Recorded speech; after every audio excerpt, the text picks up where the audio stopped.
திண்டுக்கல்ல பிறப்பினர் எபினேசர் அவர்களுக்கும் எல்லாரும் பேரும் எனக்கு நினைவு இருக்கிறது. அப்புறம் என்கிட்ட வந்து என்னை எங்க பார்த்தீங்கன்னு கேளுங்கன்னா என்னை கஷ்டப்படுத்துறாதீங்க, வயசு ஆகும். அல்லேலூயா. ஆண்டவர் எதிர்கொண்டு வந்து பொற்கிரீடத்தை நம்ம மேல விட்டார். நீங்க படிச்சு பாருங்க, சங்கீதம் 68 முதலாம் வசனம். எழுந்தருளுவா தேவன், எழுந்தருளுவா தேவன். அப்ப தேவன் எழுந்தருளுவார். இப்ப 3ஆம் வசனம். தேவனுக்கு முன்பாக மகிழ்ந்து களி கூர்ந்து ஆனந்த சந்தோஷம் அடைவார்கள். அப்ப தேவன் எழுந்தள்ளினால் சத்துருக்கள் என்ன ஆகுறாங்கன்னு நமக்கு தெரியாது. ஆனால் நீதிமான்களோ தேவனுக்கு முன் மகிழ்ந்து களி கூர்ந்து ஆனந்த சந்தோஷம் அடைவார்கள். அப்போ வெள்ளி அப்படின்னா 25 வருஷம் சில்வர் ஜூபிலி. 1 அலங்கரிக்கிறதுன்னா கோல்டன் ஜூபிலி. அப்புறம் பிளாட்டினம் ஜூபிலி என்ன 75 வயசு. ஆமா, இப்ப ஆபிரகாம ஆண்டவர் உடன்படிக்கை பண்ணது 75 வயசு. சொல்லுங்களேன். அப்ப இங்க இருக்கிறவங்க எல்லாரையும் தேவனுக்கு முன்னால வந்துட்டா மகிழ்ந்து கடி கூர்ந்து ஆனந்த சந்தோஷம் அடையும். எழுந்தருளுவா தேவன் கடி கூர்ந்து ஆனந்தம் அப்படின்னா உங்க பிள்ளைங்க கல்யாணம். நீங்க தான் 50 வருஷத்துல பார்த்துட்டீங்கல்ல. மகிழ்ந்து கடி கூர்ந்து ஆனந்தம்னா உங்க பிள்ளைங்க கல்யாணம். சந்தோஷம்னா அந்த பிள்ளைங்க கையில தூக்கும். இதுதான் ஆண்டவர் ஒவ்வொருத்தருக்கும் அவரை தேடுறவங்க. அப்ப கத்தரை தேடுறதுனால எனக்கு என்ன கிடைச்சது? கடி கூர்ந்து ஆண்டவர் பேசாம இருப்பாரு, சும்மா இருப்பாரு, மௌனமா இருப்பாரு. விட்டுறாதீங்க. ஏன் ஆண்டவரே எனக்கு ஒரு பதில நீங்க செய்யுங்க. நாம ஜெயில் கார்னர்ல ஒரு மீட்டிங் 11 மணி போகும்போது அது வரைக்கும் தேவனே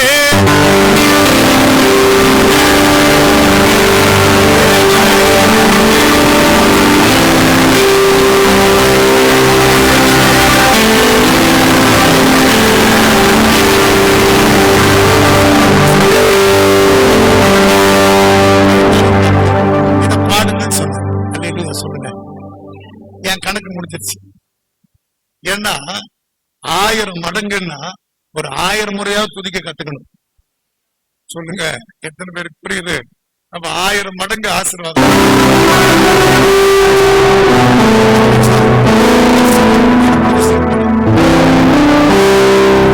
அந்த வீட்டு அம்மா, அது பேர் மெர்சி. ஐயா, இது எனக்கு ஒரு அறை, எங்க வீட்டுக்காரருக்கு ஒரு அறை கட்டிட்டான் பையன், மேல இருந்த மகன் இருக்கிறான். எப்படிமா சாத்தியம்? எவ்வளவுமா செலவுன்னா 1,47,00,000 அப்படின்னு. அது ஒண்ணு இல்லையா, என் பையன் இன்டர்வியூக்கு போறதுக்கு முன்னால நான் 1,00,000 தோத்திரம் பண்ணு. என் பிள்ளை 1,00,000க்கு குறைவா சம்பளம் வாங்கக்கூடாதுன்னு. ஜீவனும் மரணமும் உங்க வாயில தான் இருக்கு. சாதிக்கணும் அப்படின்னு நினைச்சா போய் தேவனே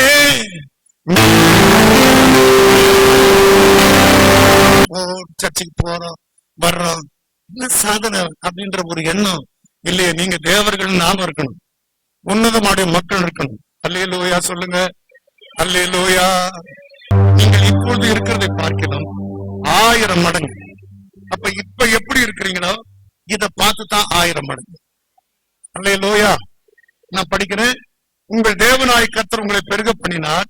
இதோ இந்நாளில் நீங்கள் வானத்து நட்சத்திரங்களை போல திரளாயிருக்கிறீர்கள். அப்ப இங்க இருக்கிறவங்க நட்சத்திரம்ன்ற ஞாபகம் இருக்கணும். ஆமேன். கிரிக்கெட் நட்சத்திரம் இல்ல, அது தரையில ஓடும். சினிமா நட்சத்திரம் இல்ல, ஸ்கிரீன்ல ஓடும். அரசியல் நட்சத்திரம் இல்ல, அது தலைநகரத்துல கொடியேற்றும். ஆமே, இது வானத்து நட்சத்திரம். ஒரு தீர்மானத்துக்கு வந்துடணும். ஆமே. அப்ப நீங்க வானத்து நட்சத்திரம். அல்லேலூயா சொல்லுங்களேன். ஆண்டவர் ஆபிரகாம் சொல்லும் போது, நான் உனக்கு என்ன கொடுப்பேன் படிக்கலாமா? படிங்க. 15ஆம் அதிகாரம், ஆதியாகமம் 15ஆம் அதிகாரம் 3ஆம் வசனம் பாருங்க. வானத்தை என்ன அருளவில்லை. இதோ இப்ப 5ஆம் வசனம் படிங்க. வெளியே வா.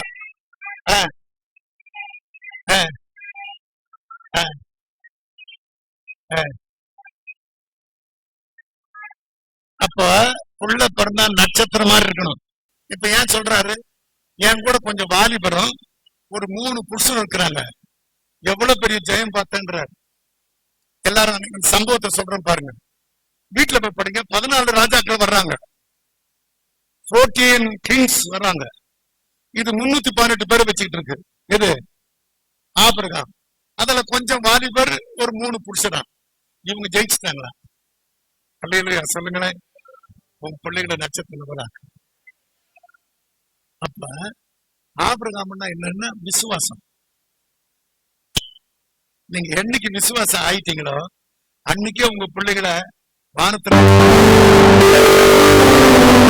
25 வயசுல வாக்கு பண்றாரு. அடுத்த முறை வரும்போது சாரால் ஒரு பிள்ளை நான் நேத்தே சொன்னேன். அவரு சிரிக்கிறார், நகைக்கிறாரு. சாராலும் நகைக்கிறான். இங்க வா, எதுக்கு நீ நகைச்சேன்னு கேட்கிறாரு. என் கேள்வி என்னன்னா, ஆபிரகாமும் சிரிச்சாரு, அவரு கேட்கல. ஏன்னா ஆண்டவர் சொன்னதை எந்த வயசுலயும் நிறைவேற்றுவாருன்னு அவருக்கு தெரியுது. அதனால ஈசாக்குன்னு பேர் வையினார். ஈசாக்குன்னு என்ன தெரியுமாத்தான்? நகைப்புன்னு. அம்மா கிட்ட நான் 4 முறை பேசுறதுக்குள்ள 8 முறை அழுதுருச்சு. நான் அப்பவே வெளியூருக்கு போய் பொழைச்சிக்கலான்னு தோணுச்சு எனக்கு. ஒரு ஆளை காயம் கட்டுறதுக்கு எத்தனை பிரசங்கம் பண்றது? இங்கிருந்து போன உடனே வித்தியாசம் காட்டணும். என் பின்னால பாரு கொஞ்சம் வாலிபர், இங்க அந்த வாலிபர் இல்ல. இங்க என் பின்னால பாரு 3 புருஷர், எஸ்கோல், ஆனேர், மம்ரே. இங்க எத்தனை புருஷர் இருக்கிறீங்க? ஒரு பெரிய வெற்றியை பார்க்க வேண்டாமா? இப்ப நீங்க கேட்க, என்ன பாஸ்டர் கொஞ்சம் ஓவரா பேசுறீங்க?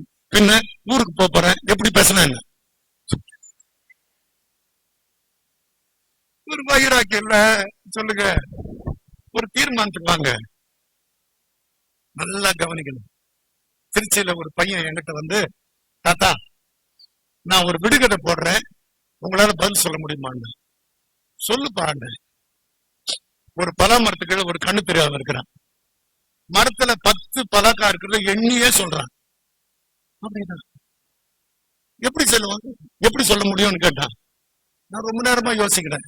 ஒரு பலா மரத்துக்கு ஒரு கண்ணு தெரியாம இருக்கிறேன், பழத்துல இருக்கிற பழத்தெல்லாம் எண்ணியே சொல்றான், எப்படிடா முடியும்னு. இது கூடவா உங்களுக்கு புரியலன்னா? ஒரு பலா மரத்துக்கு ஒரு கண்ணு தெரியாதவன்னு சொன்னேன். இப்படி கவனிச்சா ஒரு சின்ன விடுகதைக்கு அர்த்தம் புரியல எனக்கு. சொல்லுங்க, ஊருக்கெல்லாம் நல்ல குறி சொல்லி தண்ணி தொட்டில பெஞ்சான் பள்ளின்ற மாதிரி விசுவாசியா 30 வருஷம் 40 வருஷம். ஒரு நட்சத்திரங்களை கையில வச்சிருக்கீங்கன்னா அது விழுந்துருச்சுப்பா வானத்துல இருந்து.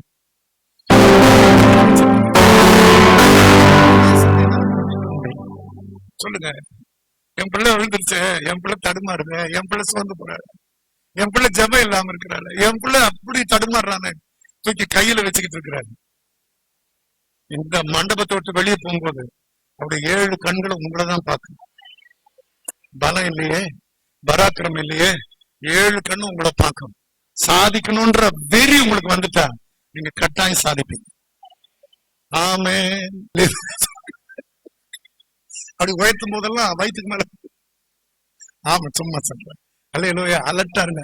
நான் இதை எதுக்காக சொல்றேன்னா, உங்க எல்லாருமே நான் கவனிக்கிறேன். சொல்றேன், நேற்று வந்து இன்னைக்கு போறவனே உங்களை அப்படி பார்த்தா காலம் முழுக்க பார்க்கிறவர் உங்களை எப்படியெல்லாம் அழகு. வந்துருங்க ஆண்டவரே. உபாகமம் 1:1. சேயீர் மலை வழியாய் ஓரேபாக்கு 11 நாள் பிரயாண தூரத்தில் உள்ள, எல்லாம் கவனிங்க, இது ஒரு ஜேர்னி. எல்லாம் கவனிங்க, இது ஒரு ஜேர்னி. நான் சொல்ல புரியுதா உங்களுக்கு? ஆமென். ஒருத்தர் சொல்றாரு, பையூர்ல இருந்த இப்ப பொய்யூர்ல இருக்கிறேன், மெய்யூர் தெரியலன்றாரு. பையூர்ல இருந்த இப்ப பொய்யூர்ல இருக்கிறேன், மெய்யூர் தெரியலன்றாரு. எல்லாம் கவனிங்க, இது ஒரு பிரயாணம். ஆமென். சேயீர் அப்படின்னா நீங்க குடியிருக்கிற ஊர்.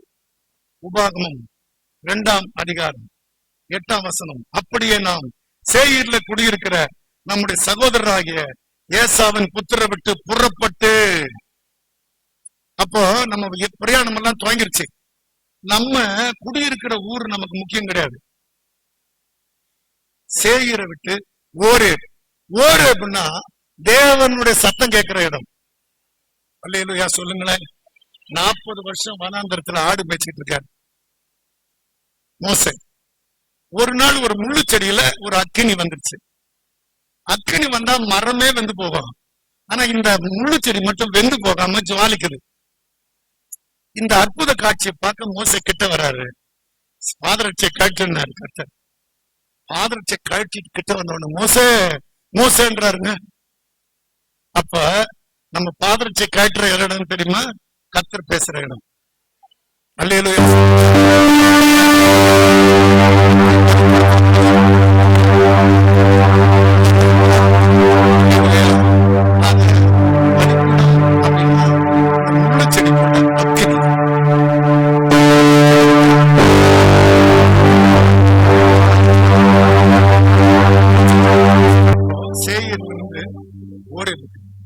ஓரேப்ல இருந்து காதேஷ் பர்னேயாவுக்கு.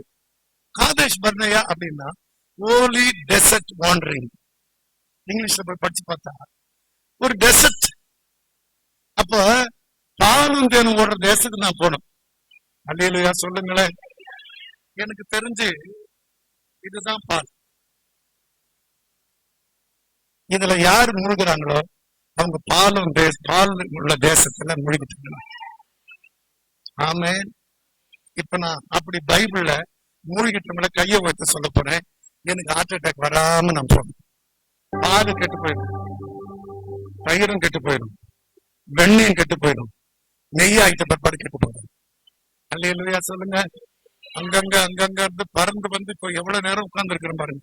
இப்ப நான் சொல்றேன், இது தேன் கூடு. ராஜா நேரத்துல வர்றாரு, எல்லாம் வழிவிடுங்க வழிவிடுங்க வழிவிடுங்க, எல்லாம் வழிவிடுறாங்க. ஒரு பைத்தியக்காரன் மட்டும் நடுவுலயே போறான். அந்த பைத்தியக்காரனை ஓரமா போக சொல்லுங்கன்றார் ராஜா. உடனே அவன் திரும்பி பார்த்து, யார் பைத்தியம்? நீ பைத்தியம். இருக்கிற வழியில போக தெரியல. நான் சரியான வழியில தான் போயிட்டு இருக்கேன். நான் போற தேசம் என்னன்னு எனக்கு தெரியும், நான் போற வழி என்னன்னு தெரியும்.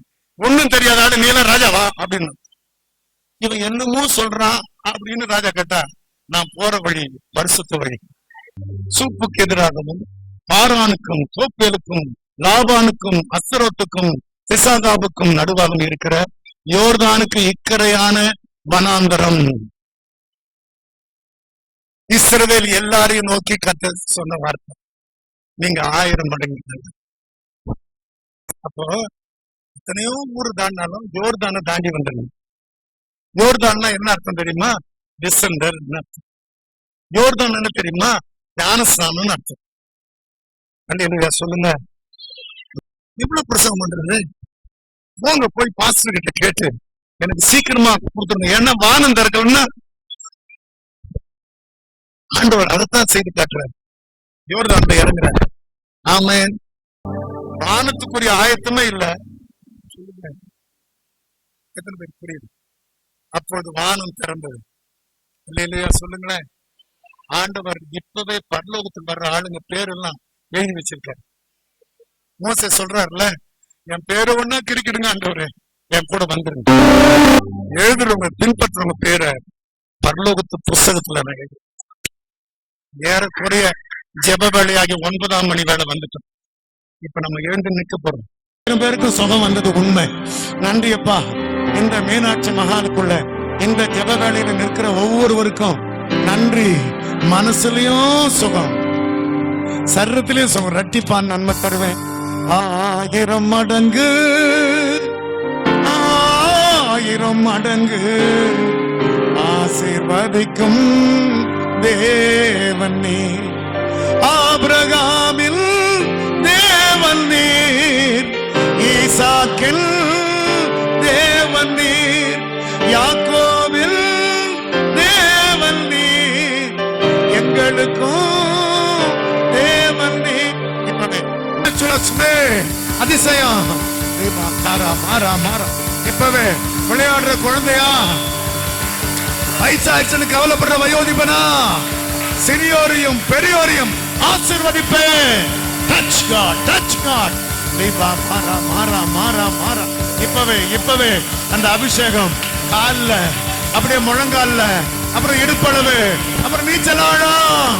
ஷல்தா நாபா காலா மாறா லீபா மாறா மாறா மாறா. இந்த மேட்ச்லெஸ் நேம் இப்பொழுது கணுக்கால் அளவு அந்த நதி இப்ப வரட்டும், முழங்கால் அளவு வந்துருட்டோம், இடுப்பளவு வந்துருட்டோம், நீச்சல் ஆழம். இந்த matchless name every yoke, every sorrow, every sickness, every failure be totally forgotten in the matchless name of Jesus. Liba Kala Mara. Several occasions, God, Meenakshi Mahal was full. It was packed. Today, so many praying partners, praying children. கையை உயர்த்தி இருக்கிறாங்க ஆண்டவரே. அவங்க கை இறங்கவே கூடாது ஆண்டவரே. நட்சத்திரங்களை கையில தூக்கி பிடிங்க. இப்பொழுதே வானத்து நட்சத்திரங்களாக இருக்கிறது. பிதாக்களின் தேவன் உங்களை சொல்லியபடியே 1000 மடங்கு ஆசீர்வதிப்பாராக. ஆமென்.